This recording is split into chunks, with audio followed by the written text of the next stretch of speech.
The Somerton Man, a true story of an unidentified enigma on a serene beach in Adelaide, Australia. In 1948, a man was found dead, impeccably dressed and lying against a seawall. No signs of violence, no identification, and no clear cause of death. In his pocket, a cryptic scrap of paper with the words "Tamam Shud," Persian for "it is ended," unlocked a mystery that has puzzled the world for decades. Known as the Somerton Man, his identity, purpose, and killer remain unknown, weaving a tale of espionage, coded messages, and secrets buried in the sands of time. Was he a spy caught in a Cold War web, a heartbroken wanderer, or something else entirely? The Somerton Man case, with its tantalizing clues and dead ends, stands as one of the most baffling unsolved mysteries in history.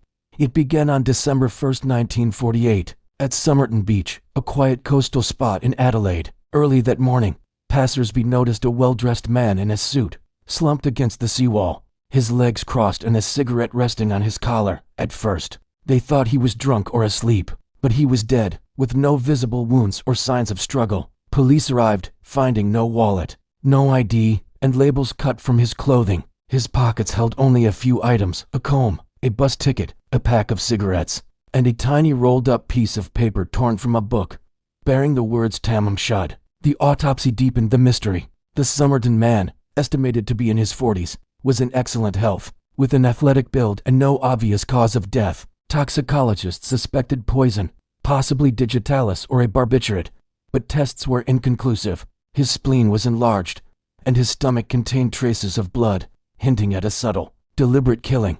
The coroner noted his unusually strong calf muscles and wedge-shaped toes, suggesting he was a dancer or frequent wearer of pointed shoes. Yet, no one in Adelaide recognized him. The Tamam Shud scrap led police to a rare copy of the Rubaiyat of Omar Khayyam, a Persian poetry book, found in a nearby car. The scrap matched a page torn from its final leaf. Inside the book, police discovered a handwritten phone number and a strange code, 5 lines of jumbled letters that defied decryption. The phone number traced to a young nurse named Jessica Thompson, who lived near the beach. When questioned, Thompson seemed evasive, claiming she once owned a copy of the Rubaiyat, but didn't know the man. Shown his plaster death mask, she appeared shaken, nearly fainting, but denied recognizing him.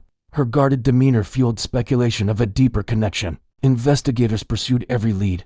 The Somerton Man's suitcase, found at Adelaide's train station, contained neatly pressed clothes, more cut-off labels, and peculiar items like a stencil brush and a knife, but nothing to name him. His dental records and fingerprints matched no known person.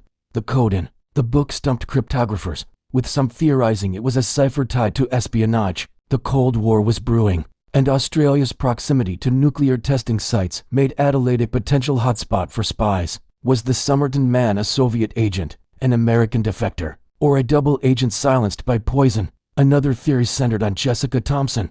Some believed she and the Somerton Man were lovers, their relationship tied to a secret she couldn't reveal. Years later, Thompson's daughter hinted her mother knew more, possibly linked to a Soviet spy ring. Thompson died in 2007, taking any answers to her grave. Other leads pointed to a transient loner, a jilted lover, or even a victim of mistaken identity, but none held up under scrutiny. The case gripped Australia and beyond, with newspapers dubbing it the Tamam Shud case. Despite thousands of tips and international searches, the Somerton Man's identity remained elusive. In 1949, the coroner closed the inquest, unable to determine who he was or how he died. The Rubaiyat code, analyzed by experts and amateurs alike, has never been cracked, its meaning if any lost.